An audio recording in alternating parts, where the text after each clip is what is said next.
More than ever before, the human race seems willing to surrender spiritually and emotionally to a charismatic leader who can offer peace and prosperity to a world trembling on the brink of ecological and social collapse, international financial chaos, and a nuclear holocaust. Well-known New Ager Benjamin Creme claims to be the coming world leader's advanced public relations man. In 1982, full-page advertisements around the world announced the coming of Creme's New Age Christ, which gave fresh hope to millions. At this press conference in Los Angeles, he described how this Christ would make himself known. It is a truism today to say that we are at the dawn of a new age, the age of Aquarius. And it is important to remember that all of the great religions await the coming of a teacher. The Christians await the return of the Christ. The Muslims await the Imam Mahdi. At the same time, the Buddhists await the coming of another Buddha. The Hindus await the return of Krishna, and the Jews, as always, await the coming of the Messiah. I'm speaking today about the return of such a teacher. Christians are awaiting the return of the resurrected Jesus with the nail prints in his hands and feet. But the followers of the gurus are awaiting a coming world ruler who won't even claim to be Jesus, but the latest reincarnation of the Christ Spirit, and he will have the psychic powers to prove it. Simultaneously, throughout the world will take place hundreds of thousands of spontaneous healings and cures, which will reinforce, if that were even necessary, the fact that it is the Christ himself. The day of declaration will be the outstanding event of this or any other century. On that day, the radio and the television networks of the world will be linked together. We shall see this extraordinary face on our television screens. But he will not speak. His words will drop silently into our minds in our own language. This is the significance of the altered state of consciousness reached in yoga and other forms of Eastern meditation. A Nobel Prize winner has described the brain as, quote, a machine that a ghost can operate, unquote. What that means is, in an altered state of consciousness, the connection between my spirit that normally operates my brain and my brain is loosened, and that allows another spirit being to interpose itself, begin to tick off the neurons in the brain, create an entire universe of illusion, astral travel, give psychic powers. In this way, the world is being prepared for some ultimate delusion. He will indeed inaugurate a great new world religion, and at the very most sacred core of that new world religion will be the process which is called the esoteric initiations, which take us out of the strictly human kingdom into the kingdom of God.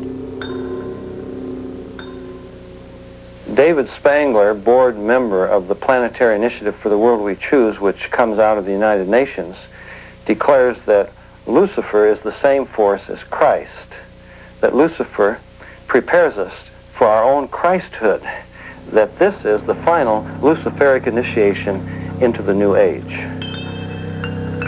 Benjamin Creme's Christ may not be the world teacher and ruler of world peace as he forecasted, but without question the stage is being set today for what the Bible calls the apostasy, or man's abandonment of God. This climate is ushering in the final actor, the counterfeit, who the Bible predicts must come before the return of Jesus, the true Prince of Peace, who will then reign for 1,000 years. The merger of science and mysticism is now in full blossom, and its evil fruit will be the new universal religion of the coming world dictator that the Bible identifies as the Antichrist. The consequence of Hindu religion in the form of Guruism in our part of the world will be extraordinary. Everything will be changed, not just our religiosity, but also our concept of man, our democracy, our tradition of humanitarianism and caring for one another, our social systems. All that will become meaningless because it's all based on the Christian presuppositions, which will then eventually be lost. We'll get a man-centered, individualistic, egocentric sort of religiosity, where salvation means escape from the world, everything which binds us to other human beings, everything which makes us caring and loving creatures. Today's revival of paganism and Hindu practices, which form the heart of the New Age movement, was ironically the same kind of foundation that prepared the way for Hitler's rise to power. The Germany of the 20s and 30s was in social and economic despair and looked for a leader who would free them from the Great Depression. The man with a promise of hope was Adolf Hitler, who claimed he was ordained of God to usher in 1,000 years of peace and prosperity. His hypnotic powers manipulated an entire nation to surrender its collective mind to him. Obsessed with the occult, Hitler drew many of his bizarre ideas from Hinduism.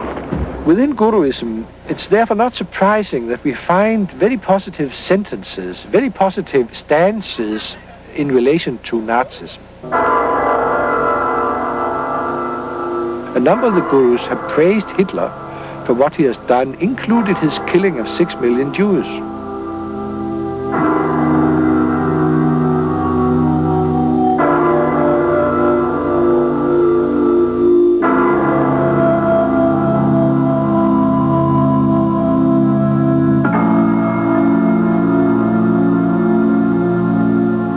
He took the symbol of the swastika as his own, a Hindu symbol of power seen in many of today's temples in India.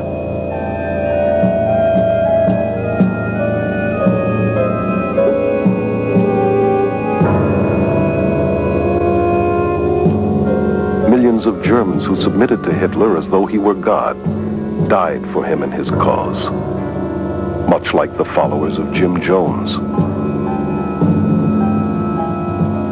The current worldwide revival of Hinduism blended with psychology and disguised as self-improvement, self-hypnosis, positive mental attitude seminars, visualization techniques, and mind dynamics courses has made today's world far more susceptible to spiritual deception than the Germany that embraced Adolf Hitler.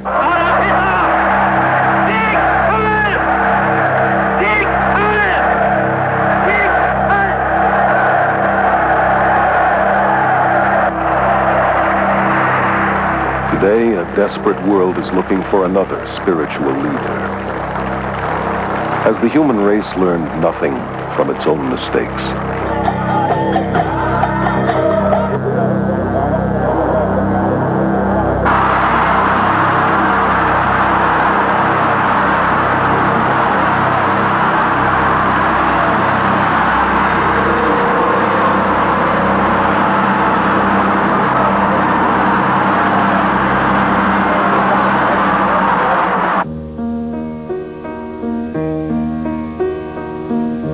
Jesus says, "See to it that no one misleads you.